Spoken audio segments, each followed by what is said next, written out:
Hare Krishna. There's some devotees online. Devotees, Hare Krishna. I'm so sorry about the delay. We're 15 minutes late. Circumstances beyond my control, more or less. But anyway, at least we're here. Okay. So, but the devotees are there? No one has started watching it. No one. You're on Facebook, is it? Okay. So anyway, welcome, whoever is there. You know, we do have to probably wait a few minutes. Oh, okay. But let us just begin by chanting our prayers. Nama Om Vishnupadaya Krishna Presta Bhutale Srimad Bhaktivedanta Swaminiti Namane Namaste Saraswati Deve Gauravani Pracharne Nirvishesha Shunyavadi Paschachadeshatarne Shri Krishna Chaitanya Prabhu Nityananda Shri Advaita Gadadha Shivas Adi Gaura Bhaktavrinda Hare Krishna Krishna Krishna Hare Hare Hare Rama Rama Rama Hare Hare Vanchkalpatarubhyascha Kripa Sindhubhya Evacha Patitanam Pavanebhyo Vaishnavebhyo Namo Namaha. Yes, so devotees, very sorry about the delay. There are a number of reasons for it, but at least here we are. So, we are in our seminar titled The Essence of Srimad Bhagavatam, which means that we're going canto by canto through the entire Srimad Bhagavatam. We started last night, of course, and here we are tonight, and then tomorrow night we will continue 2 hours each time. So we've just started now. So tonight we'll go on for for about 2 hours, then tomorrow for 2 hours. Then on Saturday, we will not have a program, but on Sunday at 11:30 South African time, 11:30 in the morning South African time, we'll have the final session. So anyway, last night we made a start. It's not a simple subject. And so we had to give a fairly extensive introduction to it. So we are in the second canto. And Shukadev Goswami has just started speaking to Maharaj Parikshit at the beginning of the second canto. But very quickly, he introduces what I will call a conversation within the conversation. The main conversation is Shukadev and Maharaj Parikshit. Yes, of course, that is also being recited by Sutta Goswami to the sages in Naimisharanya. But the essence of it all is Shukadev speaking to Parikshit. So Shukadev began speaking right at the beginning of canto 2, and very quickly he introduced another conversation. That is the conversation between Narada Muni and Lord Brahma. So that is that is a conversation within the main conversation. So we went at least halfway, I think more than halfway really, through the second canto. yesterday, and we'll just finish off the second canto now, and then we'll go on to the third canto, and we'll try and move things along a little because we don't have a lot of time and we have to cover the entire Bhagavatam. So, okay, we said there are 3 sections in the second canto. We are in the second section, which is, we've titled it, well, it's chapter 4 to chapter 7, and it's an introduction to the process of creation. So there, Narada Muni and Lord Brahma is, of course, one of the creators. So he's explaining to Narada Muni, who's very interested to know what is the process of creation. So one point to note, it's a very important point to note, is that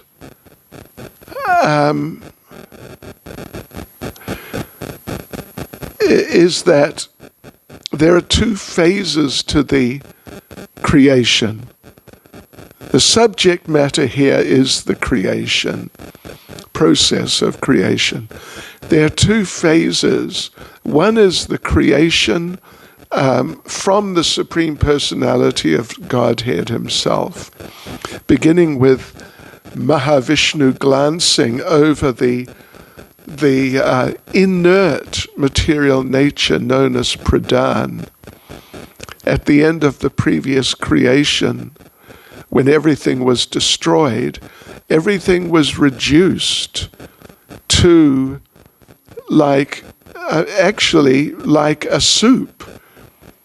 The scientists talk about a primordial soup which contains all the ingredients for making the planets and the species of life and everything in life as we know it.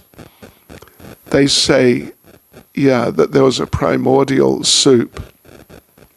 So at the end of the previous creation, when everything was destroyed, all the planets were destroyed, all the living entities, everything was reduced to that state.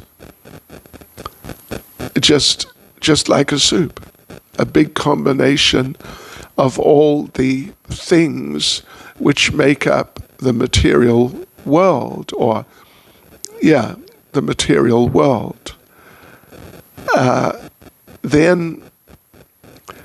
So then at the beginning of the next creation, Mahavishnu glances over that. That is called Pradhan. When he glances, then that soup starts getting broken down into its component elements like earth, water, fire, air, and ether, mind, intelligence, false ego. They were all mixed up in the, so to speak, soup. But now they become extracted from each other, and so they're standing. There's some earth, some water, some fire, the 3 modes. This is all the creation by the Lord, Supreme Lord. So that happens. The senses, the power of seeing, the power of hearing, sense organs for operating those powers, they all manifest. Yes. And then they are distributed between the universes. The universes come from the pores of the skin of Mahavishnu. They're like balls.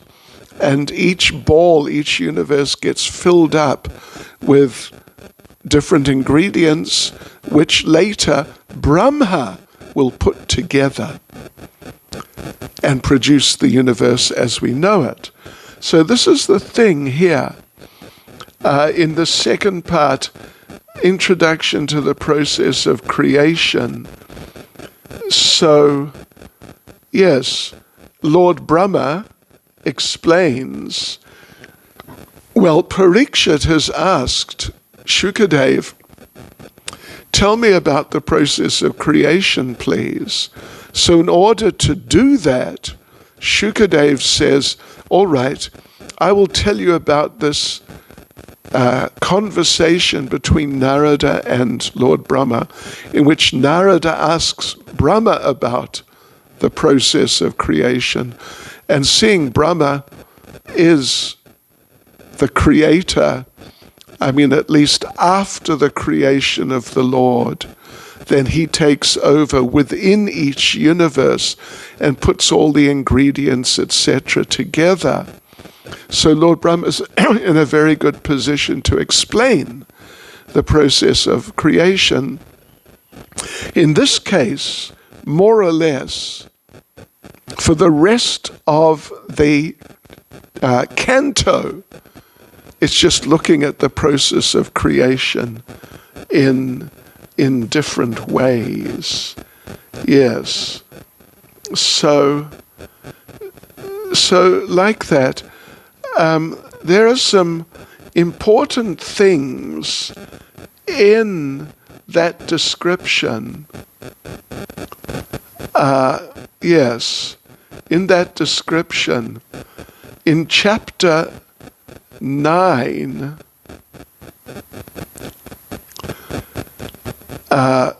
in chapter 8,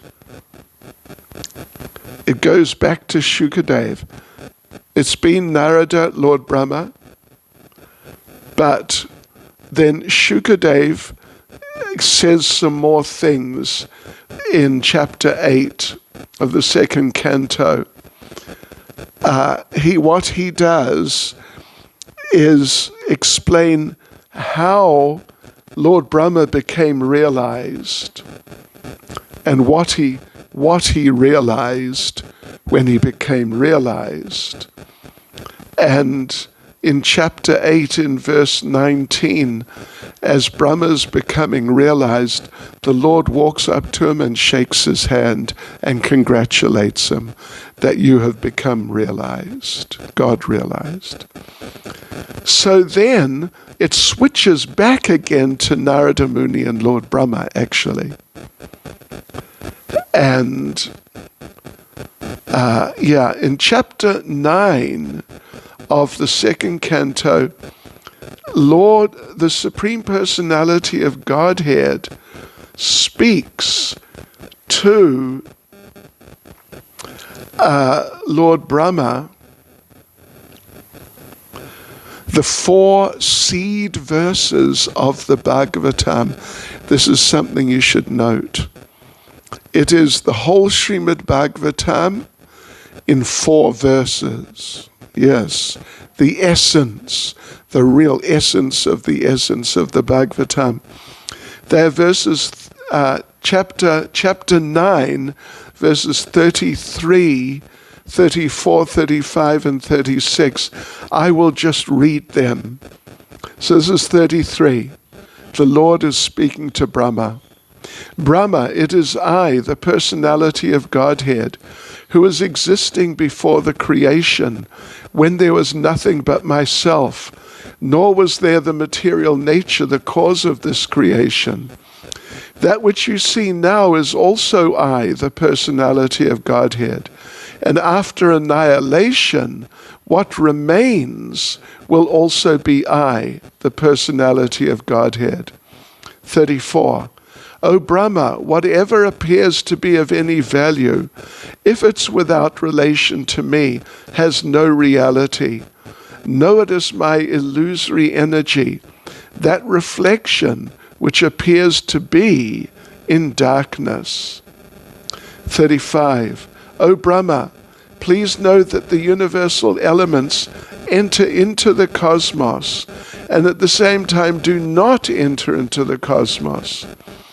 Similarly, I myself also exist within everything created, and at the same time I'm outside of everything. I'm not going to get into an explanation of that. I mean, it's a little, complex. If you want to understand it in more detail, just find these verses in your set of Bhagavatam and read the extensive purports Prabhupada has given to these verses. And finally, verse 36 of chapter 9, a person who's searching after the Supreme Absolute Truth, the personality of Godhead, must certainly search for it up to this, in all circumstances, in all space and time, and both directly and indirectly. Then the Lord disappeared. And after that, Lord Brahma spoke the same verses to Narada. Right, so. And at the end of chapter 9, Lord Brahma tells Narada that he, Narada, must explain these 4 verses further. Okay, then we come to the last chapter of the second canto, chapter 10. There, Lord Brahma explains that Srimad Bhagavatam has 10 topics. Yes. So, then just an interesting little point, change of subject. You know, that was a conversation within the conversation. The conversation is Sukadev speaking to Parikshit. This conversation within that conversation was Narada and Brahma discussing. Now, the scene at the end of chapter 10, at the end of the second canto, Shonaka, the head of the sages of Naimisharanya, asks Sutta Goswami, tell me more about Vidura. Because in the first canto, chapter 13, we met Vidura. Last night I didn't say much about Vidura, but he is the brother, half-brother of Dhritarashtra and of Pandu, who is, you know, I mean, the parenthood of the Pandavas is a complicated subject, but he's sort of the father, and at least they take their name as the Pandavas, as a group, from the connection with Pandu. So, so Vidura was one of the half-brothers of Dhritarashtra and Pandu. Only problem was Dhritarashtra and Pandu were born of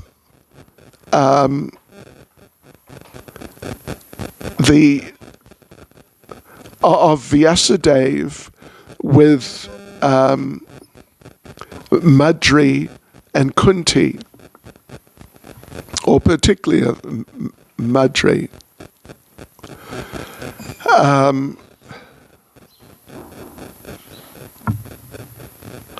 No, that's not correct. Anyway, they were fathered by Vyasadeva from princesses, but Vidura was fathered by Vyasadeva, but from a servant girl. So therefore, he was not accepted as being royalty. So he got kicked out of the family. He went on pilgrimage. Then in chapter 13 in the first canto, he came back and preached to Dhritarashtra to leave home. Because Dhritarashtra, his sons, lost the battle of Kurukshetra. They're all killed. But Dhritarashtra lived on at the expense of the Pandavas. So Vidura told him to leave home, and he did, and Vidura went also. But Vidura is a very important person because he is Yamaraj, who had to take birth as the result of a curse. So he's a very great devotee. So we find then at the end of chapter 10, means of the second canto, Shonaka asks Sutta, can you say more about Vidura? Yeah. He's a great person, we know that. And what happened to him after he had preached to Dhritarashtra and then left Hastinapur. What happened to him? So, devotees, that brings us to the third canto. The third canto, because Vidura is going to feature very prominently in the third canto and the fourth canto, for that matter. So let's. So in the second canto, mainly, the process of creation by the Supreme Personality of Godhead. It's the first stage of creation. That was described by Lord Brahma. It was the main subject matter really in the second canto. Then comes the creation from Lord Brahma. So anyway, let's now have a look at the third canto.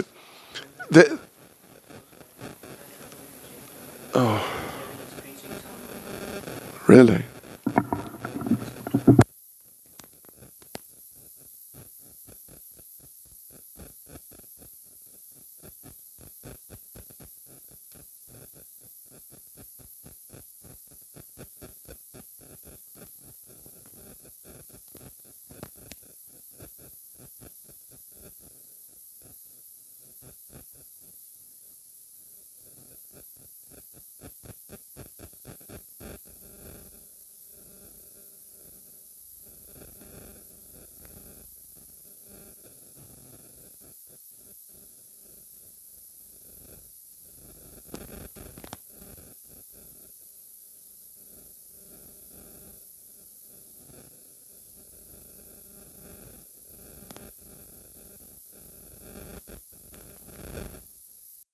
You can continue, Oh, and this will pick it up. it will? Then, yeah, I will connect Okay. it to them.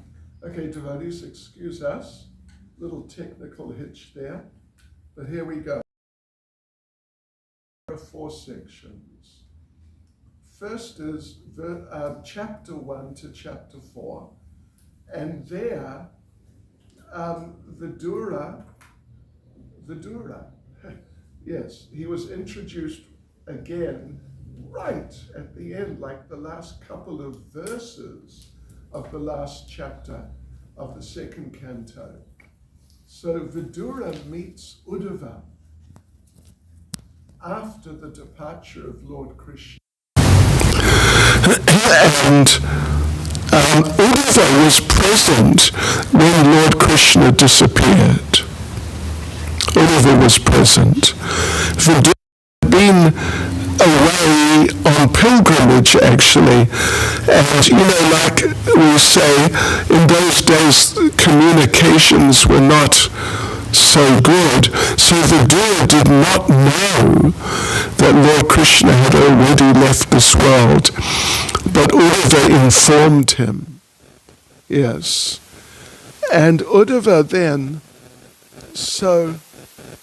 Uddhava then explains that they have a whole discussion about Lord Krishna. Oh, actually, no, sorry. I'm telling you what the 4 sections are. So from chapter 1 to chapter 4, it's Uddhava and Vidura discussing about Lord Krishna and his disappearance and so many things about Krishna. Then chapter 5 to chapter 12,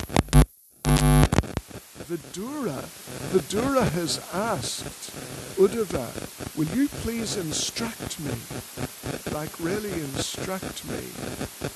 But Uddhava is slightly younger by age than Vidura.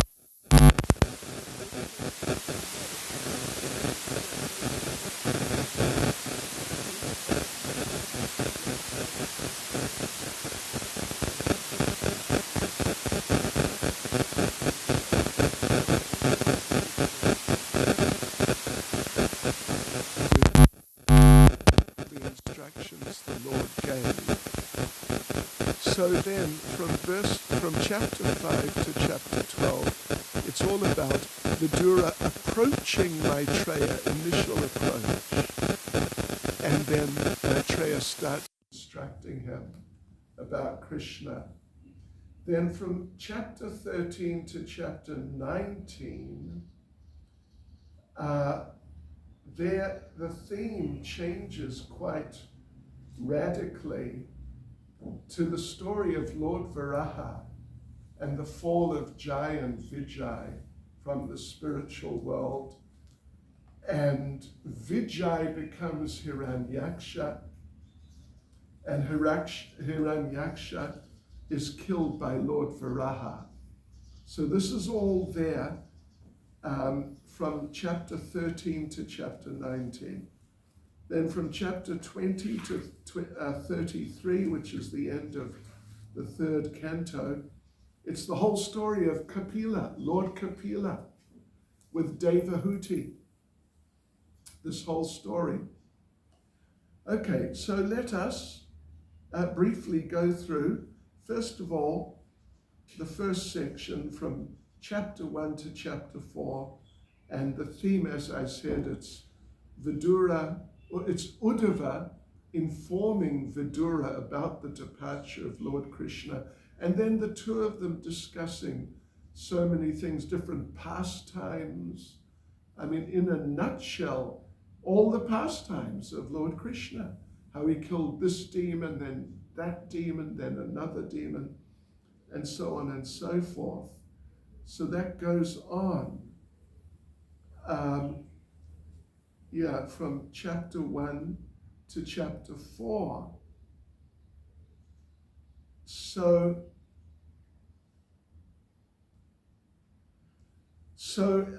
in chapter 4, Uddhava explains how when, after the pastime of the disappearance of the Yadu dynasty, what happened was Krishna is a member of the Yadu dynasty, so to speak, based in Dwaraka. But it was time for him and the Yadu dynasty to leave this world. So a special arrangement was made by the Lord that all the men, they're all Kshatriyas from the Yadu dynasty, they would all go to a sacred place called Prabhasa Kshetra, but then have big disagreement and fight. The disagreement actually was that in the battle of Kurukshetra, you may be aware, Krishna's army went onto the side of Duryodhana. That was the arrangement with Duryodhana, with Yudhisthira, that either you take Krishna or you take his army. So Yudhisthira kept Krishna, the army went to Duryodhana and fought against Krishna. Not all of them, but the great majority. So at Prabhas, there's a big argument, or the ones who fought with Krishna on the side of the Pandavas in the Battle of Kurukshetra, like Satyaki is the leader of Krishna's army. Then they started mocking those who were still living, who were there, who had fought on the side of Duryodhana. And so a big battle developed. They were all killed. They all killed each other. Then Krishna was still there. Lord Balaram just went back to Godhead on the spot. And Krishna sat down under a tree, and a hunter came, fired an arrow at his foot, and then Krishna left this world. So Uddhava, just before that, after the Yadus had all killed each other, and when Krishna was sitting under the tree, but the hunter had not come yet, Krishna instructed Uddhava, so many instructions, and told him that you go to Badrinath, and associate with Naranarayan Rishi. And Maitreya was there also. So he heard those instructions from Krishna. Yes. So anyway, then Uddhava, Vidura, they have a whole discussion, so many pastimes of Krishna.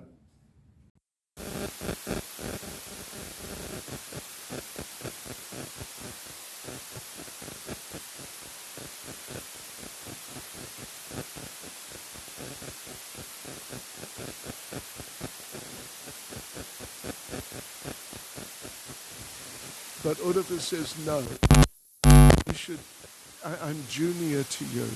You should hear from Maitreya. He was there with me.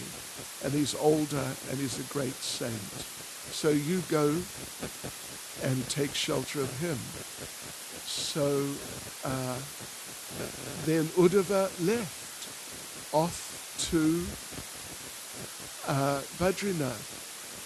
And then we come to the second section, chapter 5 to chapter 12, where Vidura approaches Maitreya, approaches him, and then asks him questions. Tell me about Krishna. So in chapter 5, this is now the second section, chapter 5 to chapter 12, Vidura approaches Maitreya. Vidura goes to find him, and finds him, and Maitreya agrees to instruct him. So, now, devotees, it's very interesting that how does Maitreya start instructing Vidura? By explaining the process of creation. Yeah. In chapter 6, a further description of the universal form. Then on chapter 7, more details about creation. Chapter 8, the Purusha avatars. And then Maitreya talks about the appearance of Lord Brahma. Yes, because Purusha avatars means Mahavishnu, Garbhadakshay Vishnu, Shiradakshay Vishnu. So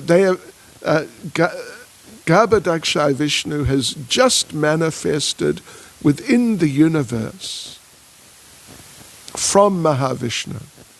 All the ingredients, earth, water, fire, air, modes of nature, even there's a whole lot of spirit souls there waiting to become embodied.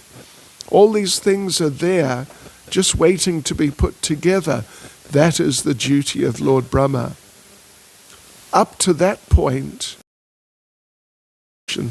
everything's been. But when the universe, Garbhadakshay Vishnu is there, and the ingredients for putting together the planets and species of life, etc., everything's there. Then Lord Brahma takes over the process of creation on a universe by universe basis. In each universe there's a different Lord Brahma. So yeah, chapter 8 then talks about the appearance and the confusion of Lord Brahma. Then in chapter 9 he realizes the Lord and prays for the power to create. And then chapters 10 and 11, there's more general information about the process of creation. Time, how time is put into effect. Yes. So then, from chapter 12, the creation by Lord Brahma is described. Second canto was the creation from Mahavishnu. But now it's time for Lord Brahma. Now he's appeared, he's been instructed, he knows what he's meant to do, so he creates within each universe. There's a separate Lord Brahma. So in the 12th chapter, it's described how when Lord Brahma took over and started his whole part of the process of creation, then first of all, he started producing children, the 4 Kumars, but of course they refused to produce population. Then Brahma became angry, Shiva appeared, and then others came, and different things happened. Then the first Manu came. This is at the end of chapter 12, the end of the second section. Swayambhuva Manu appears, or is manifested by Lord Brahma. So then we go on to the next section, chapter 13 to chapter 19, and the theme is the appearance of Lord Brahma and the fall of Jai and Vijay, and Vijay becomes Hiranyaksha and is killed by Varaha. So let's just go through that a little bit. The question is raised by Vidura at the beginning of chapter 13 that, okay, Swayambhuva Manu is there, the first Manu. The Manus are the fathers of humanity. What did Swayambhuva Manu do? So then the description, Maitreya gives the description, from Brahma's nose came Varaha, who grew bigger and bigger and bigger. Then they noticed the earth had fallen into the Garbhadak ocean. How did that happen? And Maitreya explains about Hiranyaksha. He was mining so much gold, the planet became imbalanced and fell down. Then Hiranyaksha, then Varaha went and killed Hiranyaksha. So Vidura, chapter 14, Vidura asks Maitreya, where did they come from? Hiranyaksha and Hiranyakashipu. So there's a whole description how Diti approaches her husband Kasyapa. They've already been created by Brahma in the very first generations. So Diti approached Kasyapa at the wrong time. It was twilight. He didn't want that they would conceive a child at that time because the child or children would be demons, but she insisted, so they conceived Hiranyakashipu and Hiranyaksha. Yes. So in chapter 15, because she understood these children are going to be demons, and Kasyapa told her that they're going to be killed by the Lord. So she didn't give birth for 100 years of the demigods. Then eventually the universe became dark due to the power of these beings in her womb. So she gave birth to them. And then how it came, Hiranyaksha and Hiranyakashipu, how they became, who they were before they became Hiranyaksha and Hiranyakashipu is explained. And that's chapter 15, the whole story of the cursing of Jai and Vijay. I assume you know that story, by the 4 Kumars. So, yeah. So then chapter 16 to chapter 19, the rest of this third section, third part of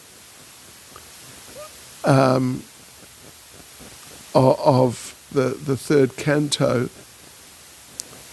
is the story of Varaha and Hiranyaksha. How there was a whole big battle, back and forth, but then Varaha killed Hiranyaksha.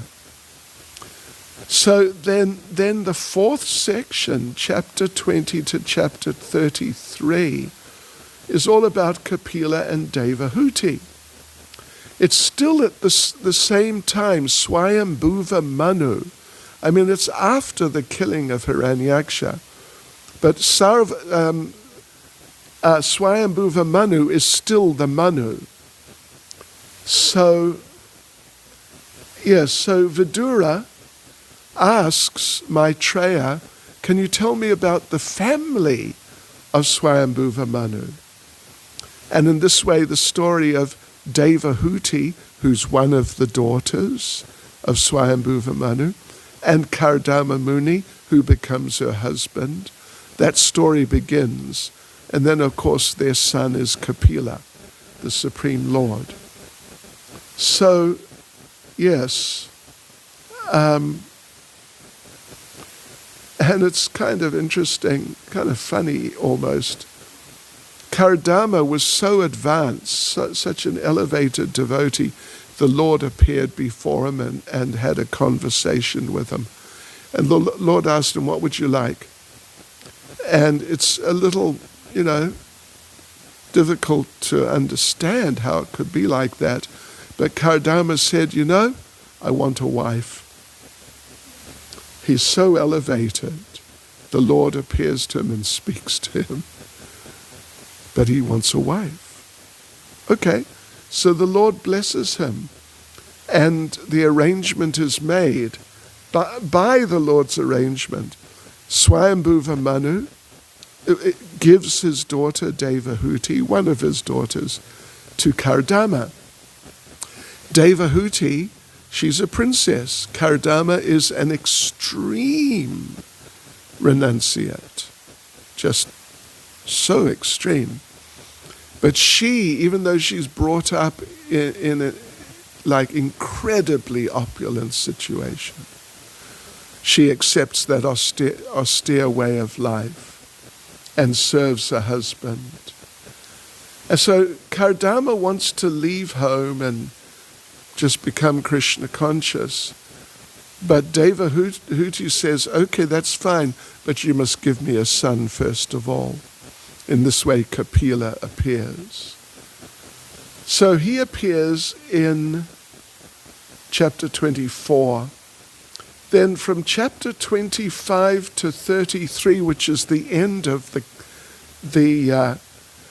canto, Lord Kapila gives his instructions. We won't go through the instructions, but they're Krishna conscious instructions, of course, but with an element of dhyana yoga, ashtanga yoga included with them. Yes. Lord Kapila is the Yuga avatar in Satya Yuga. So he preaches the process of silent meditation. So, those instructions are there. His instructions to Devahuti after Kardama has left home. They're there in those 9 chapters of instructions, chapter 25 to chapter 33. Yes. And that concludes the 3rd canto. So let us go into the 4th canto. And now all of this is going on. It's all going on in the context of Maitreya instructing Vidura. Shukadev Goswami is explaining to Maharaj Parikshit how Maitreya instructed Vidura in all these things we've just mentioned right now. About Hiranyaksha, about Lord Varaha appearing, the cursing of Jai and Vijay, and then Kardama marrying Devahuti, Lord Kapila taking birth, Kapila instructing Devahuti,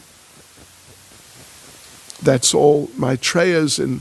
That's all Shukadev Goswami explaining to Maharaj Parikshit how Maitreya did that, how he instructed, gave all this information to Vidura. So we go on to the fourth canto, and devotees, here's an interesting point, bear this in mind. The entire fourth canto is Maitreya instructing Vidura. The entire fourth canto. Yes. So, or Shukadev Goswami explaining to Maharaj Parikshit how Maitreya instructed Vidura. You get the idea. Conversation within a conversation. Yeah. It's important to understand the sequence, the context. So, right, fourth canto then, there are 4 sections. Chapter 1 to chapter 7 is the famous story of Lord Shiva, Daksha, and Sati. Here in the Radharadhanath temple, we know this very well because our daily Bhagavatam classes, we've just finished the 7th chapter, actually, of the 4th canto. We are now in the 8th chapter.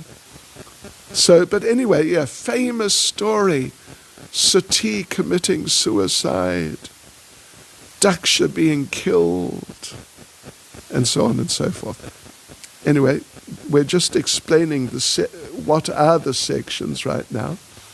Second section is chapter 8 to chapter 13, and is another very famous section, the story of Dhruva Maharaj, from chapter 8 to chapter 13.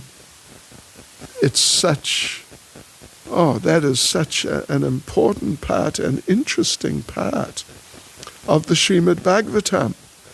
So chapter 8 to chapter 13 of the 4th canto, story of Dhruva Maharaj. Then third section, chapter 14 to chapter 23, the story of King Prithu. And it's another interesting story. Then the last section, 4th section, chapter 24 to chapter 31, is all about King Prachina Barhishat and his sons, the Prachetas, and, things like that. And we'll get there in due course. We'll get there just now.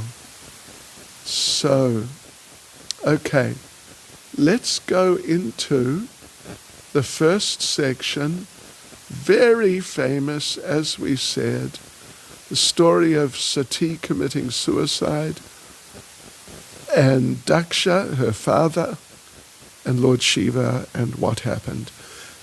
So,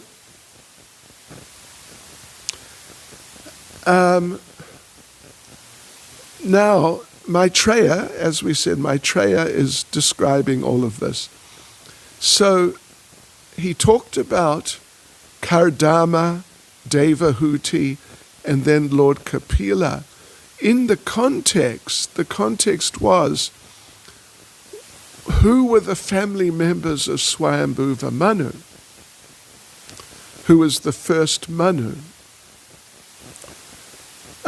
In the creation of Lord Brahma, at the beginning of the universe. So this is continuing on. Please explain more about more descendants of Swayambhuva Manu.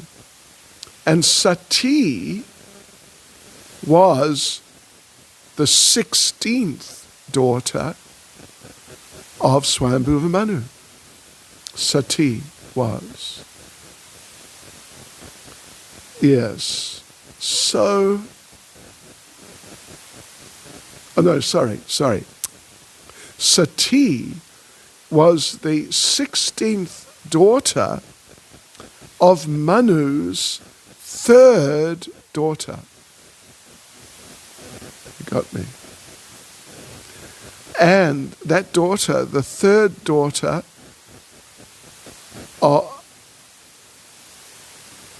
of Manu, the third daughter of Manu was named Prasuti, and her husband, what was the name of her husband? Daksha, of course, because Sati is one of the daughters of Daksha and Prasuti. Yeah. So, on the request, it's a bit of a long story, of course, and we could just spend a whole lot of time on this, but we're not going to, we can't. On the request of Lord Brahma, even though Daksha was not so keen on it, Sati, his daughter, means, what does it mean? Means Daksha is one of the sons of Brahma. And Sati being his daughter, is a granddaughter of Lord Brahma. So on the request of Brahma, who is the father of Daksha, and therefore Daksha cannot refuse, Sati was married to Lord Shiva. Yeah. So Lord Shiva is also a son of Lord Brahma. So that means Daksha and Lord Shiva are equal, you could say. But now Lord Shiva has become the son-in-law of Daksha, and Daksha feels he is my junior now. So, like I said, it's a long story, but what happened basically was one day Daksha was doing big sacrifice, and various people were there from all the big people from the universe actually were there, including Lord Shiva, who's his son-in-law. Daksha entered the arena. Everyone stood up out of respect for Daksha, because he's senior basically, except Lord Shiva, because Lord Shiva's Lord Shiva. Ultimately, he's superior. At the least, they're brothers, but ultimately Lord Shiva's superior to Daksha, because he's a type of incarnation of the Lord, Purusha avatar, he's Guna avatar of the Supreme Personality of Godhead. So Shiva didn't stand up. Daksha got really angry. Not long after, there was another sacrifice by Daksha. Sati, the wife of Shiva, wanted to go. Lord Shiva, her husband, said, "Don't go, because your father's really angry with me. And if you go, you're going to hear all sorts of insults about me, and that'll hurt you, and you won't be able to tolerate it, so don't go."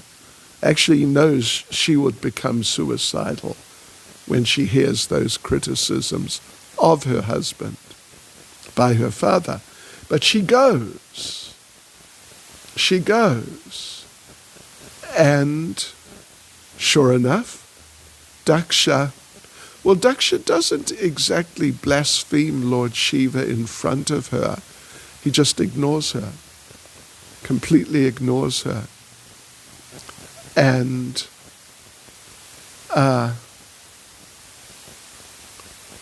and he does criticize Lord Shiva. He criticizes Lord Shiva. And so Sati can't tolerate that. She gives up her body. She self-immolates, because there's fire within our bodies. on an elemental level, the element fire, not actual, fire, but the element is within our bodies. Therefore, our bodies are, unless the weather gets really hot, our bodies are hotter than the atmosphere that we're in. Yeah, that's because the element fire is within our bodies. So she causes the element fire to just become magnified, and it burns up her body. So Lord Shiva finds out he's really not happy. Followers of his go, and of Lord Shiva go and destroy the sacrificial arena and decapitate Daksha. That's the end of Daksha, and just destroy everything. And then go back to Lord Shiva. So then what to do? The demigods who were there helping with the yajna of Daksha, they approached Lord Brahma, what should we do? We've participated in a great offense against Lord Shiva. So Lord Brahma says, go and apologize to Lord Shiva. So they do that. And they ask Lord Shiva, so what can be done about Daksha? He's lost his head. Can something be done to revive him? And a few others, who had their heads cut off or eyes removed or bones broken and things like that. So Lord Shiva gives the benediction. All right, Daksha, you can give him the head of a goat. So they go back and they give Daksha the head of a goat. And that's the end of that pastime. But Sati is born again. She's born as Parvati, the daughter of the Himalayas. And so then she and Lord Shiva are reunited.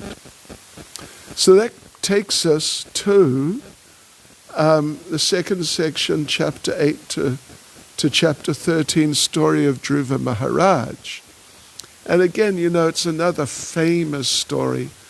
Dhruva Maharaj was offended by his father. And being a Kshatriya, Dhruva wanted to teach his father a lesson. He wanted to get a bigger kingdom than his father. So he asked his mother, what should I do? This is what I want. And his mother said, well, you should ask God. And he said, okay, where is he? Where's God? And his mother says, well, normally when people are looking for God, they go to the forest. Off he went. And he met Narada Muni. And again, it's another one of these long stories. But Narada Muni taught him a process based on the chanting of Om Namo Bhagavate Vasudevaya, but various other things also. So the chanting is part of bhakti, and in this way he'll get the mercy of the Lord.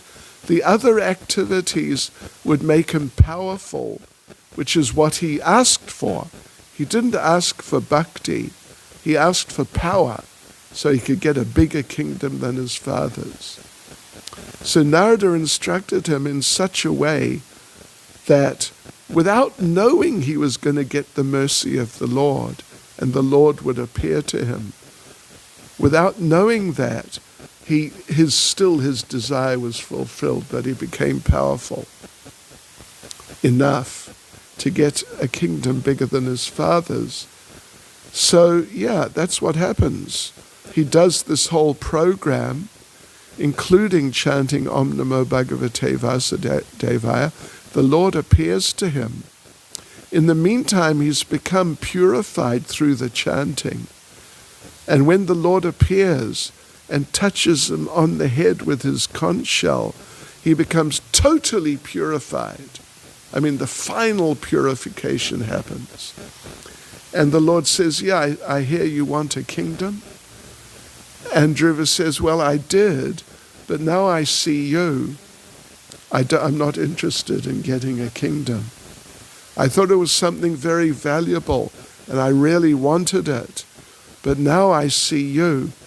It seems like instead of being a big pile of jewels, very valuable and beautiful, it's like just a big pile of broken colored glass. It's just rubbish that should be thrown away. But still, the Lord gave him the pole star, yes, which is a Vaikuntha planet within this world, within this universe. Third section is chapter 14 to chapter 23, the story of King Prithu. And it begins with more talking about descendants of Swayambhuva Manu. Swayambhuva Manu is very prominent here from, the later part of the third canto right through here. This is all connected with him and his offspring and relatives and so on and so forth. So, okay.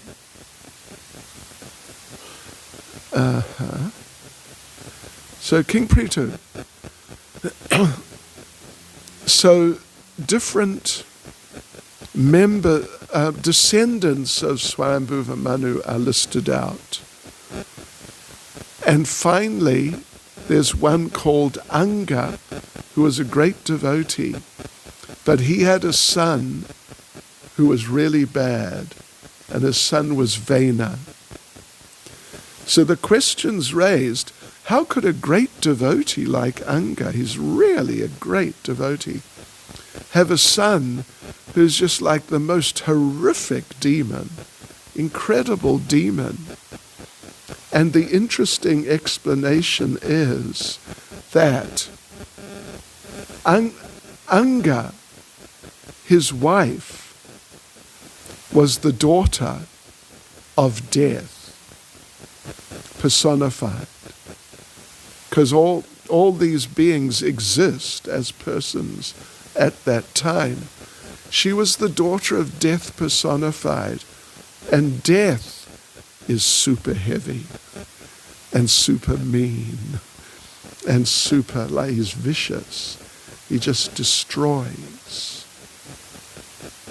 And the daughter inherits the qualities of the father, and the son of the daughter inherits her qualities. How's that? So therefore, the son of Anga, who was Vena, he got the qualities of death personified. Do you get the idea? She, the mother, got the qualities of death personified because the daughter gets the qualities of the father. But then he is the son of the daughter. The son gets the qualities of the mother, generally. I mean, this is sort of a rule of thumb, you could say. So Vena got the qualities of his mother, which were qualities she got from her father, Death. See, he was like the most fantastic demon. Really. He would play games with his school friends and other children his age. And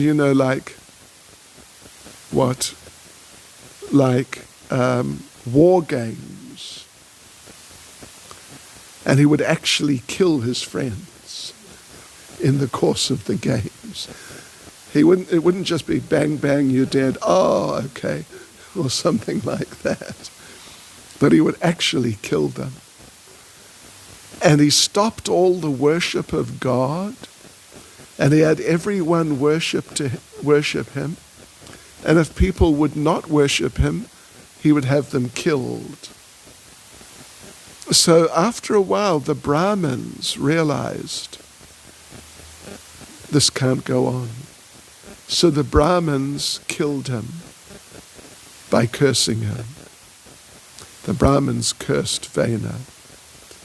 So now you got one dead King Vena, but there's no one to carry on the line of kings.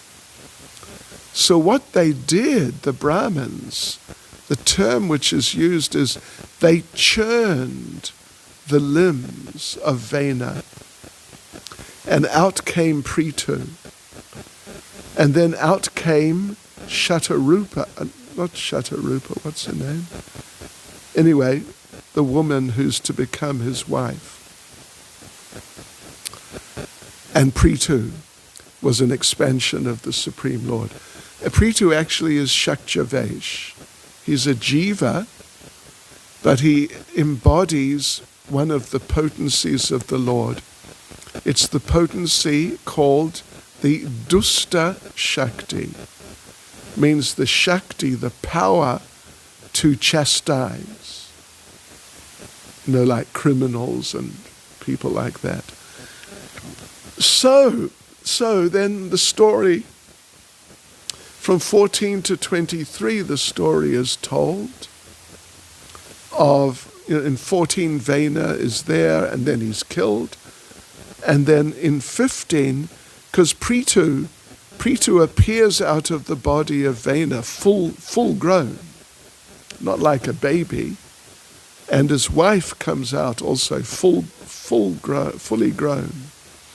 So then they're crowned as the king, the king and queen of the planet.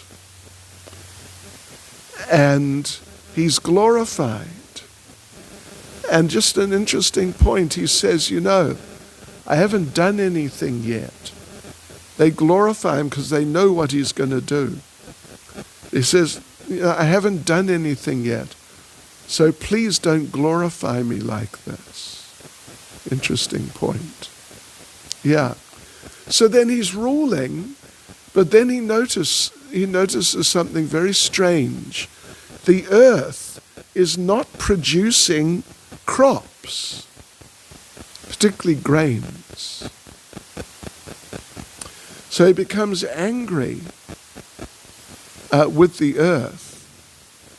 And the earth, why are you not producing grains and vegetables and so on to feed the people?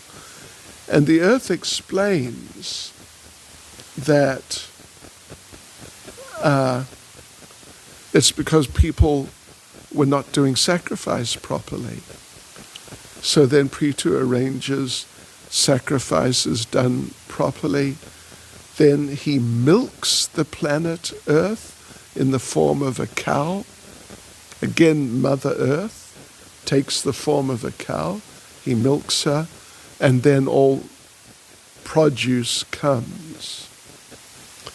Then the story of Prithu finishes in chapter 33. And at the end of chapter 23, there's some very interesting benedictions which are given for people who hear this narration about Prithu. Let me just tell you a little.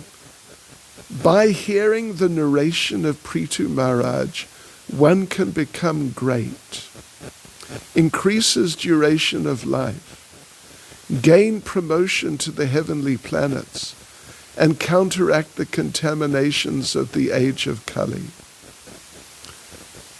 In addition, one can promote the causes of Dharma, Artha, Kama, and Moksha.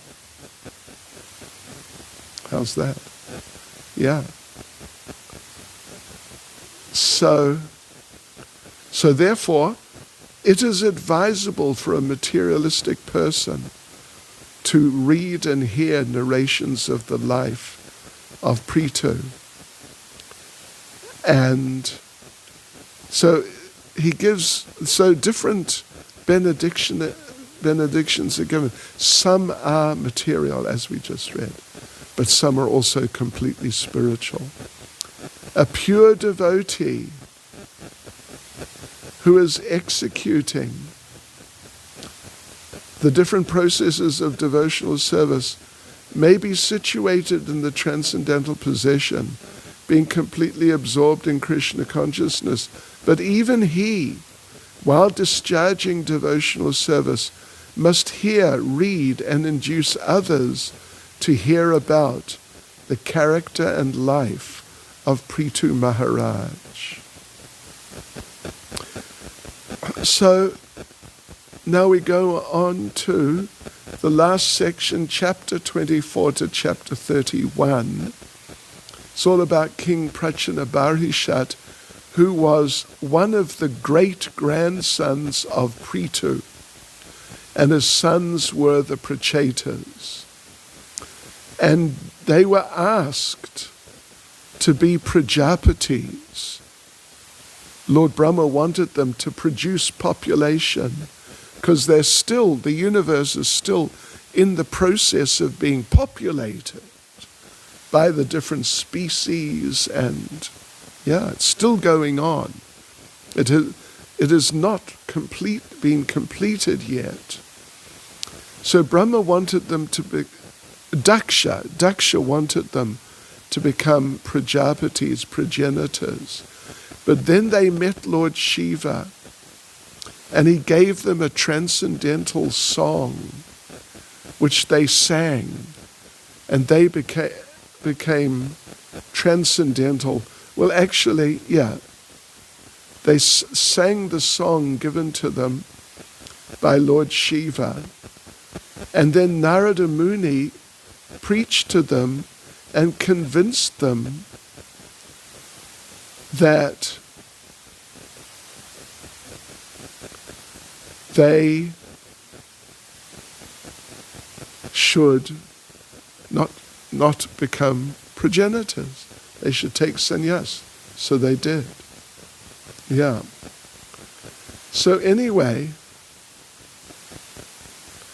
Prachanabarhishat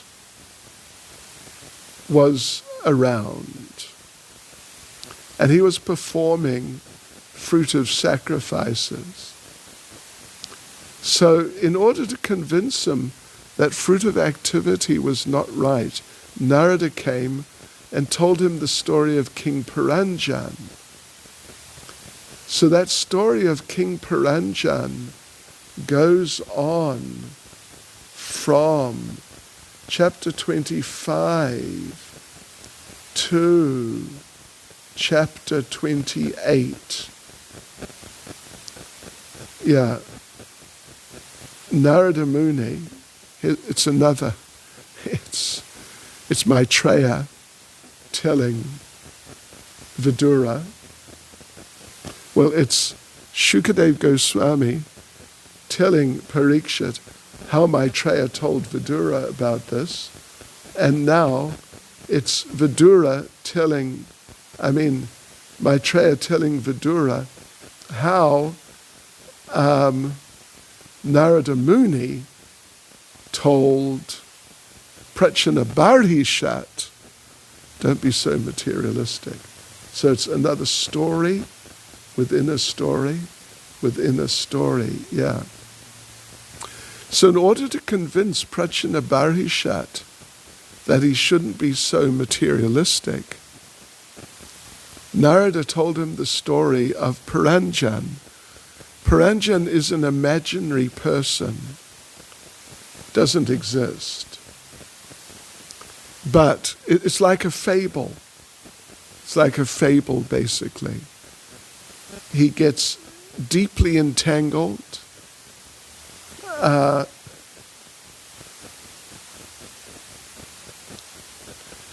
He becomes deeply entangled, particularly with his wife. and Puranjan, and goes to the forest to hunt, and then the material nature attacks. His city. Puranjan, of course, means the ancient person, means the soul, and the city represents the body. So the material nature comes and attacks his city, means attacks the body of Puranjan, and he dies, he's killed. It's a person called Chandra Vega, and his soldiers, means the material nature comes and attacks his body, so his body dies, Puranjan's body dies. In his next life, Puranjan becomes Puranjani, because in many cases, in every case, people take birth in their next life according to their consciousness from the life they just finished. So if someone, in many cases, the people are mainly attached to their spouse. So that means that in many cases, someone who now has a male body, but has a wife who he's very attached to, in the next life will get a female body. So this is what happens to Puranjan. He becomes Puranjani. He gets a female body. And he meets the Supreme Personality of Godhead. Who delivers him. Then anyway, the canto finishes, chapters 29 to 31, Narada preaching to Prachana Barishat, come on, don't be so materialistic. And then preaching to the Prachetas. Preaching to the Prachetas. Right. Okay. So now at this point, so interesting, in chapter 30, there's 31 chapters.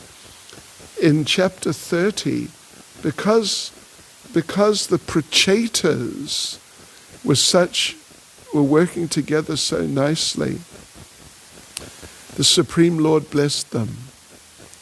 My dear sons of the King, I'm very much pleased by the friendly relationships among you. All of you are engaged in one occupation, devotional service. I'm so pleased with your mutual friendship that I wish you all good fortune. Now you may ask a benediction of me. So they get the mercy, the Prachetas get the mercy of the Supreme Lord. Then at the end of the canto, Maitreya and Vidura go their separate ways. So the discussion between Maitreya and Vidura finishes. That's the fourth canto. There you go. We just finished. Third canto and fourth canto, just like that. So fifth canto, there are 3 sections. From chapter 1 to chapter 6 is the story of Maharaj Rishabhadev. Then, from chapter 7 to chapter 15 is the story of Bharat Maharaj.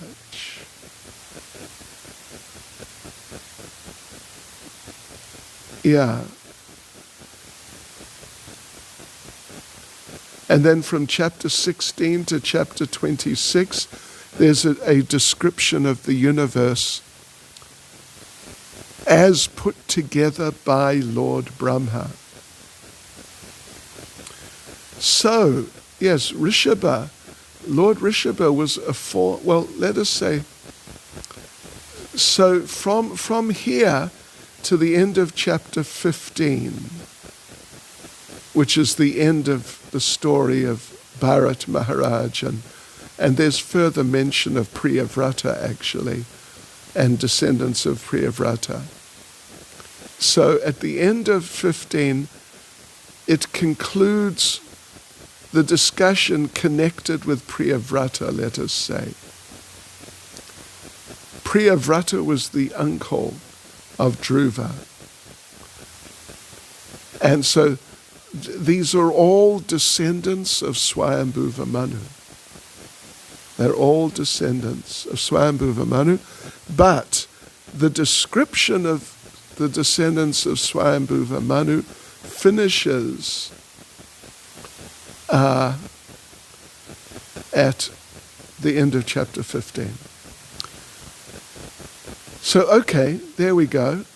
Maharaj Rishabhadev, incarnation of the Lord. His story is there from chapter 1 to chapter 6. And the main thing is how he instructs his sons. We won't go through all the instructions, but basically from chapter 1 to chapter 5, he's instructing his sons. Well, actually, in the first two chapters, it's Priyavrata and one of his descendants, and then it's Rishabhadev. Rishabhadev, who's also a descendant of Priyavrata. So Rishabhadev appears in the third chapter. Then there's description of his character. Then he instructs his sons. And,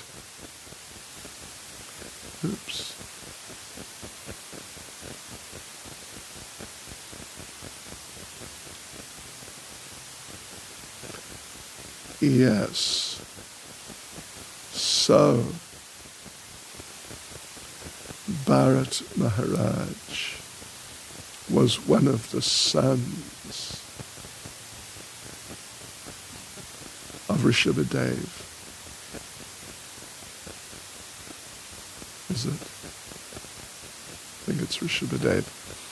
So anyway, Bharat Maharaj appears in the third chapter. Rishabhadev does. And his character's described.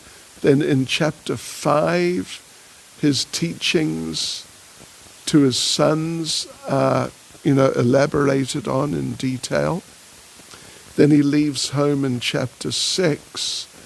And in chapter 7 is the story of Bharat Maharaj. And also there's descriptions of more of the descendants of Priyavrata to some degree. Yeah. Bharat Maharaj is basically from chapter 7 to chapter 13.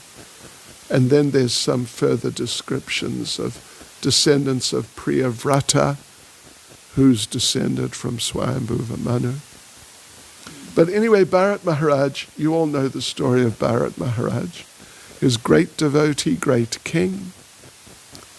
But when he left home, instead of going and joining an ashram with some other devotees, he went and established his own ashram and became attached to a deer. His next birth, he took birth as a deer. But because he had been such a great devotee, even though he got confused and was thinking of the deer, but he could still remember his life as King Bharat and how he was a devotee. So as a deer, he lived at an ashram, next to an ashram, in the association of devotees. In his next life, in chapter 9, he becomes Jad Bharat. who is also like a self-realized soul. He is a fully Krishna conscious person. He got through whatever karma or reactions were there because of being attached to the deer and having been a deer. Now he's back to being a great pure devotee again. So Jad Bharat in chapter 9, in order to avoid becoming bewildered again, he acts like he's an idiot. Yeah, like he's a complete fool. And his father tries to teach him. For example, they're a Brahmin family. Father tries to teach him how to do puja, to worship deities. He just messes it up completely. His father gives him, a plate of bhoga for offering to the deity and teaches him, you put it there, you chant the mantras, you ring the bell, you got it. Yeah, got it. He just eats the offering off the plate. So it's like this, he's just like impossibly foolish, deliberately, so he won't become implicated in anything materialistic. So one day he's just, in chapter 10, one day he's just walking around, and the king, Rahugana, goes by being carried on a palanquin, but they're short one palanquin bearer. So they just grab him. No, they don't ask him, would you like a job? Or they just grab him and stick him in there and tell him, just carry that. So he does. He doesn't tell them, no, I'm not going to do that. I don't want to do that. He just does it. But there are ants on the road occasionally. He jumps over the ants, and in this way the king is getting bounced about. And the king very sarcastically speaks to Jad Bharat that, oh, I'm so sad you have to carry this heavy palanquin. Oh, please forgive us. But then Jad Bharat starts preaching to him, and Rahugana realizes this is a fully God-conscious person. And Rahugana surrenders to Jad Bharat. So it's a very interesting story from particularly from 7 to 13. When we get to 14 and 15, well, 14's interesting. It's a description of what the material world's like. And 15 is more about the descendants of Priyavrata, who is a descendant of Swayambhuva Manu. But the story of Bharat Maharaj is really instructive. You got to keep, if you're Krishna conscious, he was Krishna conscious, he was on the level of bhava. But even if you're on the level of bhava, you got to be careful. Got to be careful. Otherwise, look at what happened to Bharat Maharaj. But even if something happens to a sincere devotee, somehow they get bewildered at the time of death, but the Lord will deliver them in due course. Then,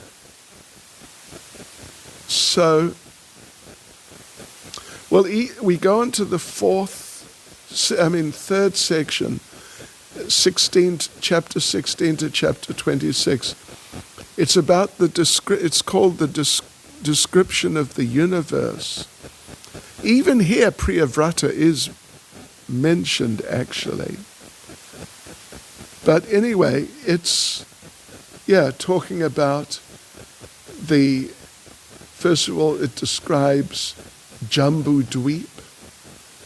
Then it discusses the structure of the universe, then the movements of the sun, then it discusses the orbits of the planets, the Shishumar planetary systems, Then in chapter 24, very interesting, the subterranean heavenly planets.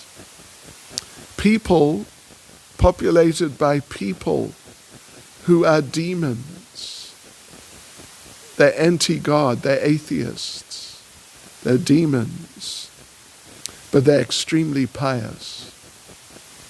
Interesting combination. So they're living in conditions which are more heavenly than the conditions the demigods live in. Yeah. And they're enjoying more than the demigods, but they're atheists, they're demons. So therefore they live in what's called, chapter 24, the subterranean heavenly planets. Then the most anyway, a very interesting part of this section is the last chapter, chapter 26, a description of the hellish planets. There are 26, if I remember correctly, 26 hellish planets, or types of hellish planets. And, well, they are just that. So they're listed out and described verse by verse. Those hellish planets are described and how people, what sorts of people go to what sort of hellish planet. People who have done what?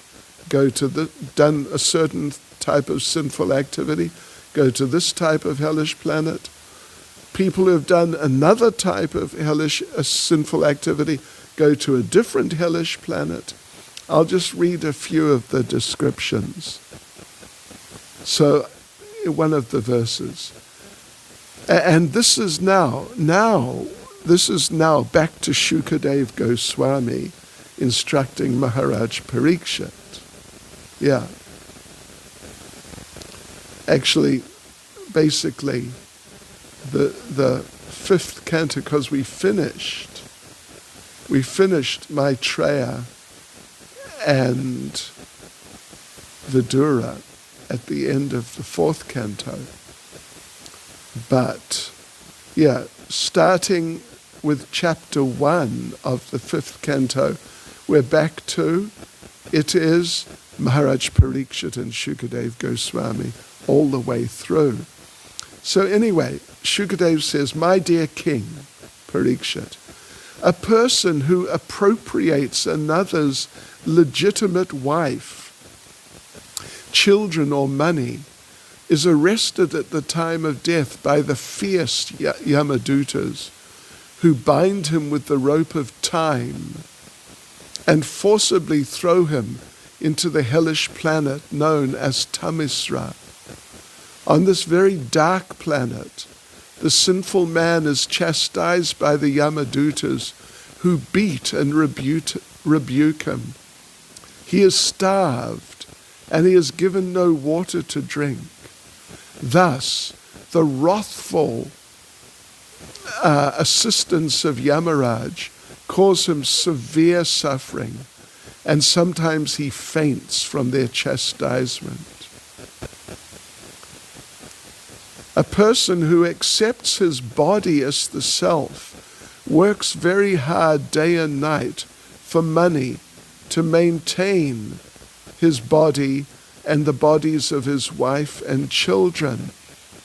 While working to maintain himself and his family, he may commit violence against other living entities.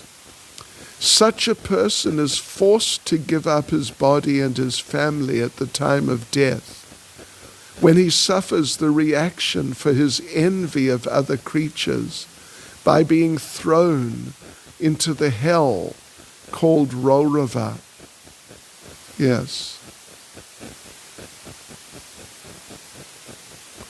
Anyway, you can go through that chapter and you'll see. Like if someone kills animals, they take birth. What is it? I think it's 1,000. They take a birth for every hair on the body of the animal that they killed or, they consumed the meat from. That's heavy, isn't it? And all sorts of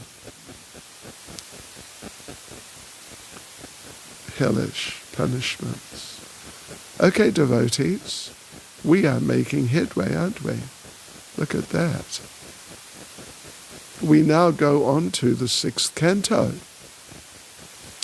because we are going to go on a bit after. We'll finish the 6th canto, put it that way. Right. So, there are 3 sections. One section, the theme is the story from the first section. It's just very short.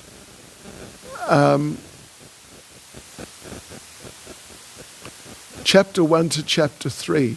The theme is Ajamil. Very, very important. From chapter 4 to chapter 6. What am I doing? No.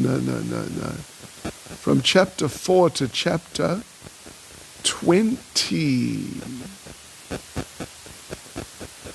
The theme is, it's the story of Chitraketu.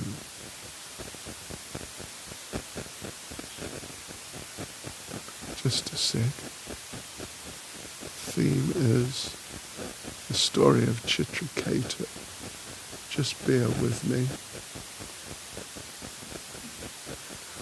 Oh, okay.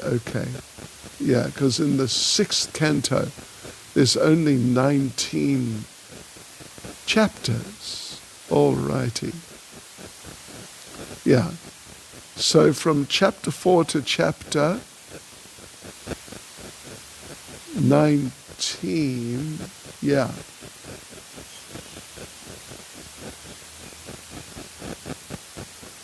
Is the story of, no. I'm sorry. Chapter 1 to chapter 3 is the story of Ajamil, that's a fact. Chapter 4 to chapter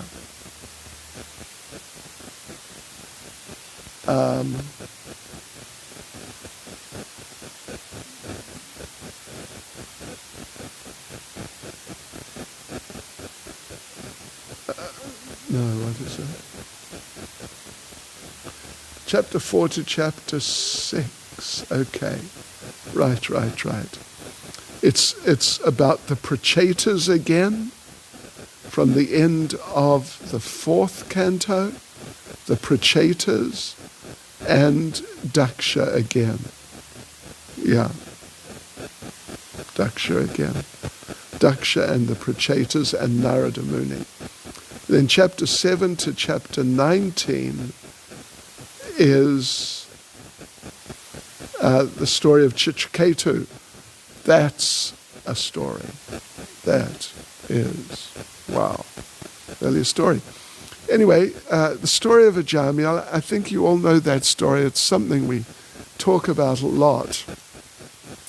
He was born and raised in a very good family, but as a young man, meaning basically an adult or a young adult, he became exposed to a prostitute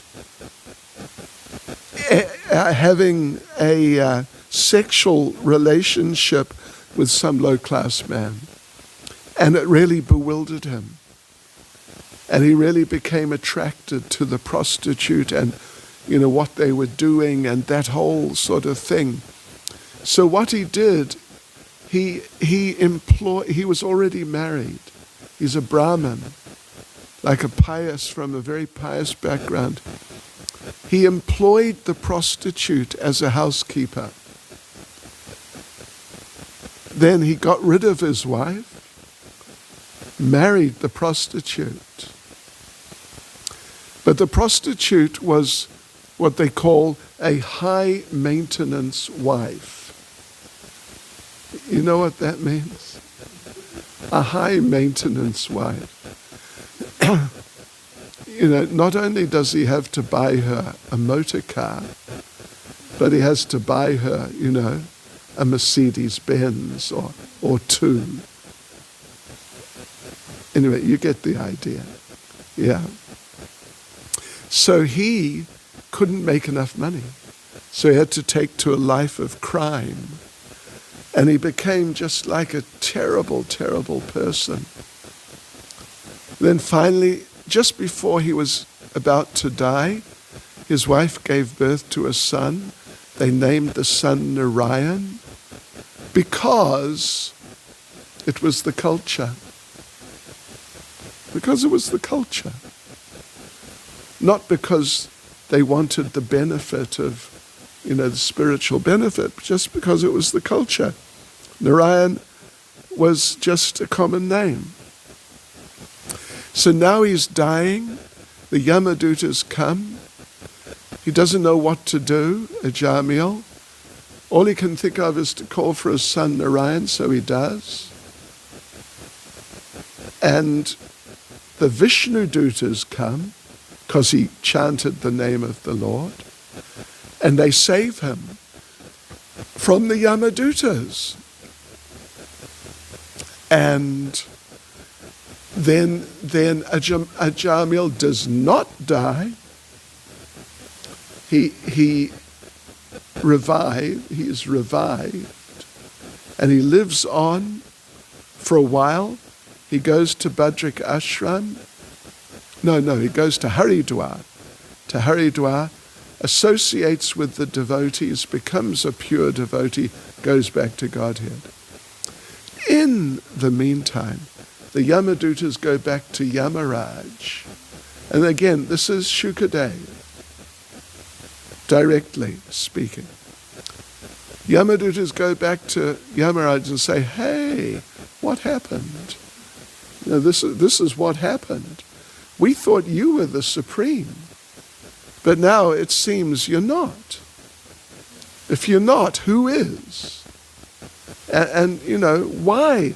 This Ajamil, he was so bad. Why did these people take him? So Yamaraj explains the position of the Supreme Lord, and that the Vishnu Dutas came because he had chanted the name Narayan as he was dying. And therefore, you must never approach anyone who's chanting the names of the Lord.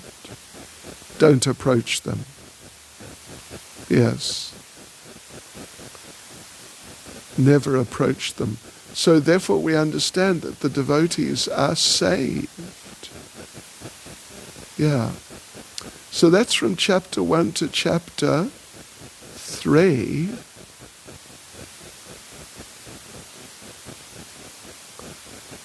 Then what is it? From 4 to 6, yes. It's interesting. The Hamsa Guhya prayers that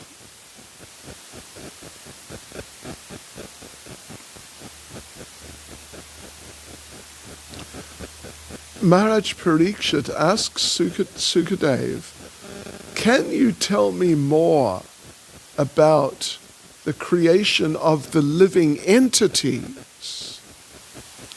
Means the creation of Brahma. Can you tell me more about this? So Shukadev tells him that the Prachetas, the sons not of Priyavrata but Prachanabarhi, Shat, they, the Prachetas, performed austerities,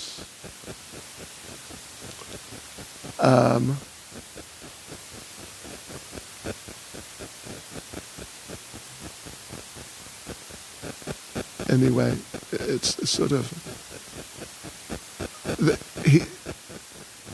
he explains how Daksha with the goat's head, was reborn as Daksha again. How's that? He died. He got the goat's head, but then, after a while he died. Then he was born again as the son of the Prachetas. Yeah. And so again, Daksha was creating living entities, species of life.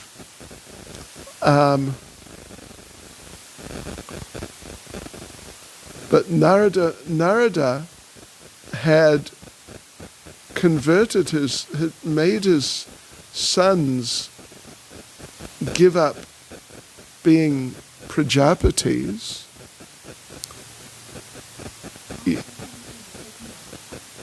Sorry? Yeah. But no, in both cases, Narada preached to both sets. Yeah. And then he cursed Narada after the second set. Yeah. That was earlier, where we were talking about the Prachetas, end of the 4th canto. So Daksha's reborn now. So what he does, he again becomes a Prajapati. But because of his bad experience with Narada, so to speak, he gives birth to daughters, 60 daughters, because they're not going to take sannyas. That's what happens. Yeah.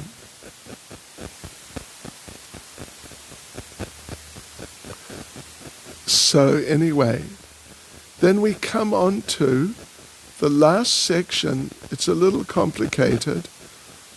The theme is Chitraketu. It's from chapter 7 to chapter 19. Anyway, we can go through it briefly. What happens is that Indra, change of subject, but this is still Shukadev and Parikshit. Indra offends Brihaspati. Yes. Brihaspati is his spiritual master. So therefore, Brihaspati curses him, Indra loses his power, and so what to do? The demons are attacking. We need some mercy. And so Brahma said, why don't you engage Vishvarup to act as your priest?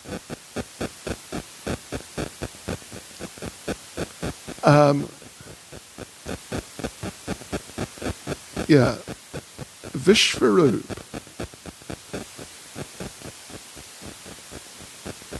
So DT, anyway, it's a bit too complicated, but there's this devotee, this person Vishvarup, who's a Brahmin.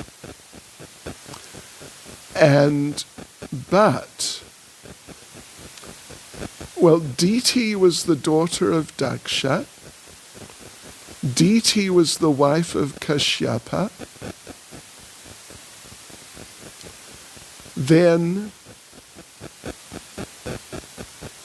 Kashyapa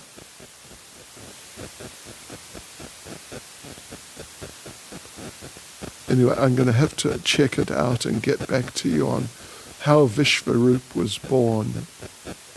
But he was born with family connections to demons.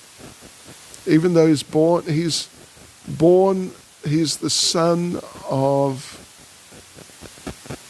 Twashta, who is Vishvakarma, who's the architect of the demigods and engineer of the demigods, Vishvakarma, very important person. But he has a family relationship with the demons. So Lord Brahma says, engage Vishvarup. He'll help you do a puja so you get power again, then you can defeat the demons. So they do that. But as Vishvarup is doing the yajna, he's offering some of the what do you call them? Oblations, secretly, without the demigods knowing. Because this is Indra and the demigods. They need this puja done so they get some power. But Vishvarup, who's doing it, he's offering some of the oblations to the demons. So Indra realizes that. Indra kills him. So then Twasta. So Indra kills Vishvarup. Vishvarup's father, Twasta, Vishvakarma, does a yajna to produce someone who can kill Indra. Out of the yajna comes Vritrasura. Vritrasura in his previous life was Chitraketu, who was a great devotee. Such a great devotee, the Supreme Lord appeared to him personally. But Chitraketu offended Durga, offended Lord Shiva. Durga felt offended. She cursed him to become a demon. Actually, this is explained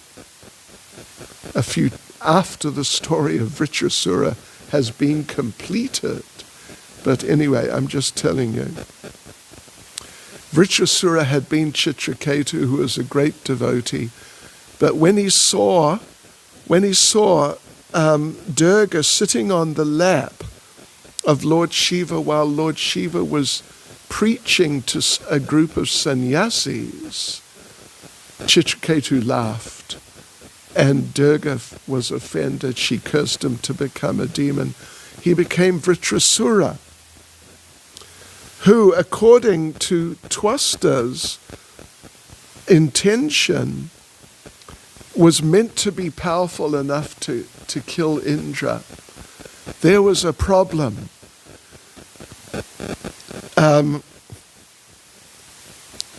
The one mantra that let the person coming from this yajna be the enemy of Indra means be able to kill Indra. Instead of that, they made a mistake.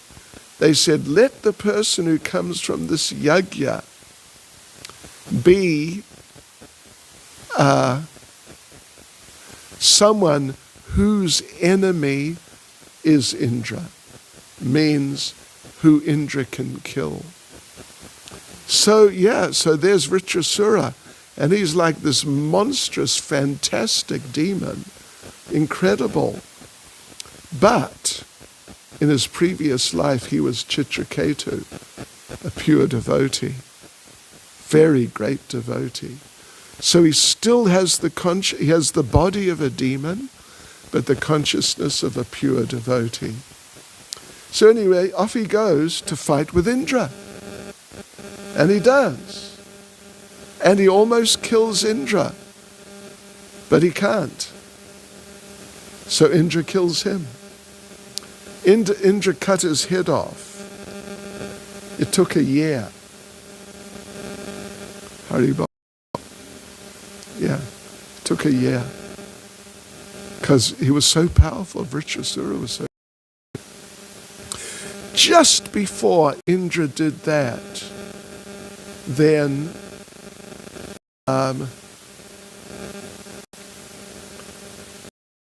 before, as Indra is better of him, and it becomes clear Indra's going to kill him, Vritrasura prays to the Lord, Actually, Vritrasura tells him, listen, will you hurry up, please? Yeah. So I want to go. Enough of this. So Vritrasura offers his prayers, 4 prayers. They're very famous and they're very beautiful. I'll just read one, the first one. It's 6th canto, chapter 11, verse 24. O my Lord, O Supreme Personality of Godhead, will I again be able to be a servant of your eternal servants, who find shelter only at your lotus feet? O Lord of my life, may I again become their servant, so that my mind may always think of your transcendental attributes. My words always glorify those attributes, and my body always engage in the loving service of your Lordship. That's the first of the 4 prayers of Vritrasura. Just as Indra's about to just get the better of him and then kill him. Yeah, really. Amazing, isn't it? Just amazing, the Bhagavatam. So there you go, devotees. That'll do for today. See you, I don't know where, either back here or in Phoenix. How many people online? 65. Okay, so see you all tomorrow night, but at 7 o'clock South African time. 5 o'clock. At 5 o'clock South African time. Sorry we got delayed today. Srila Prabhupada ki jai.